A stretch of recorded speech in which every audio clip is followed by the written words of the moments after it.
নমস্কার, MG online YouTube চ্যানেলের পক্ষ থেকে আপনাদের স্বাগতম। আজকে আপনাদের কাছে একটি নতুন ধরনের ভিডিও নিয়ে এসেছি। আজকে আপনাদেরকে দেখাবো জন্ম সার্টিফিকেট অনলাইনের মাধ্যমে কিভাবে ডাউনলোড করা হয়। অনলাইন অ্যাপ্লাই করা হয়েছিল, সেটিকে ডাউনলোড করতে হলে অনলাইনের মাধ্যমে কীভাবে করা হয় এই নিয়ে বিস্তারিত আজকে দেখাবো। আর ডাউনলোড করার সময় কী কী ডকুমেন্টস লাগে তো ভিডিওর মাধ্যমে আপনাদের দেখাবো। আর এই চ্যানেলে যারা নতুন, চ্যানেলটি সাবস্ক্রাইব করে পাশে থাকা বেল আইকনটি অল করে রাখুন নিত্য নতুন ভিডিও পাওয়ার জন্য।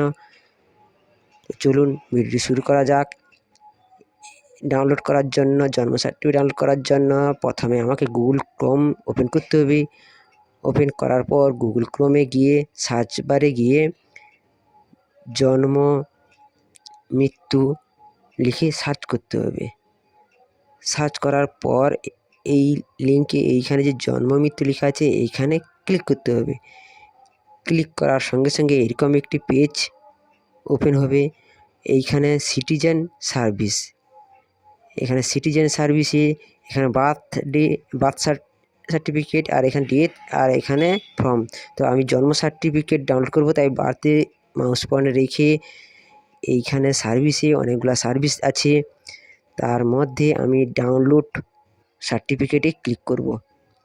ডাউনলোড সার্টিফিকেটে ক্লিক করার সঙ্গে সঙ্গে এইখানে অ্যাকনলেজমেন্ট নম্বর বা সার্টিফিকেট নম্বর, আমার কাছে অ্যাপ্লিকেশন নম্বর আছে। আমি যখন অনলাইন করছিলাম, অনলাইন করার সাকসেসফুলি হয়ে যাওয়ার পর আমাকে যে নম্বরটি দেওয়া হয়েছিল সেটা অ্যাপ্লিকেশন নম্বর।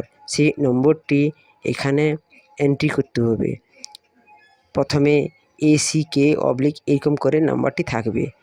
তো এই নাম্বারটি ঠিকঠাক করে নাম্বারটি দিতে হবে। অ্যাকনলেজমেন্ট নম্বর বা অ্যাপ্লিকেশন নম্বর, এইখানে নাম্বারটা দেওয়ার পর সার্চ বারে গিয়ে সার্চ করতে হবে। তো সার্চ বারে গিয়ে সার্চ করার পর এই সার্চ করে দিলাম। সার্চ করার পর এইখানে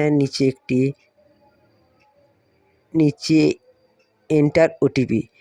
আমি যখন অনলাইন করছিলাম তখন একটি মোবাইল নাম্বার আমি দিয়েছিলাম।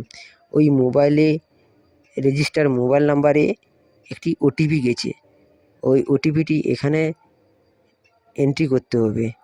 এন্ট্রি করার পর সাবমিটে ক্লিক করতে হবে।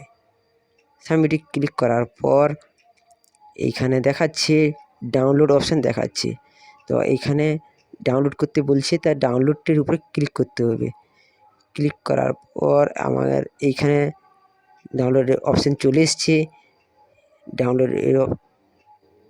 এখানে আমি নামটা এই যে করে লিখে দিলাম, দিয়ে সেভ করলাম। সেভ করার সঙ্গে সঙ্গে সেভ হয়ে গেছে। এবারে চলুন ডাউনলোড হয়েছে কি না তো দেখি কীরকম জন্ম সার্টিফিকেট কীভাবে এখন অনলাইনে বের হয় সেটা দেখা যাক। তো এই পিডিএফটি ওপেন করার পর এরকম একটি PDF চলে এসছে। এইখানে সার্টিফিকেট ওপেন হয়ে গেছে। তো এইখানে নাম, বাবার নাম, অ্যাড্রেস সব দেওয়া আছে। এখানে সিগনেচার ভ্যালিডও হয়ে গেছে। এইভাবে অনলাইন জন্ম সার্টিফিকেট আপনারা বাড়িতে বসে মোবাইল বা কম্পিউটারের মাধ্যমে আপনারা ডাউনলোড করতে পারেন।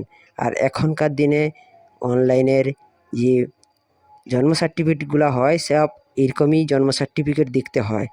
তো যদি ভিডিওটি ভালো লেগে থাকে তা লাইক করুন, কমেন্ট করুন, শেয়ার করুন। থ্যাংক ইউ, ধন্যবাদ।